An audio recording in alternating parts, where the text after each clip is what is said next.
Malacanang. Anong ICC sa Malacanang? ICC, Impact ang Clear. Uy! Yan ang naging patutsyada sa isang Facebook post ni Senator Amy Marcos sa kanyang Facebook page noong Miyerkules, July 29. Sa naturang Facebook post, tinalakay ng senadora ang ICC. Anya, hindi lang daw sa Netherlands natatagpuan ang ICC. Meron din daw sa Malacanang. Hindi man kinumpleto ang pangalan, bumuwelta riyan si Palace Press Officer Claire Castro. It takes one to know one.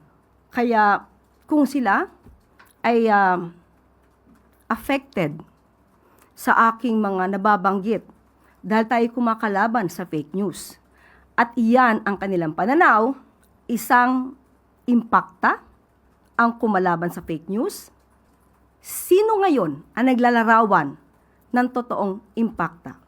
Isa si Senator Amy Marcos sa mga hindi dumalo sa ikalimang sona ng presidente at ng kanyang mismong kapatid, habang nasa Netherlands naman si Vice President Sara Duterte. Umani naman ng samut-saring reaction online ang bangayan ng dalawa.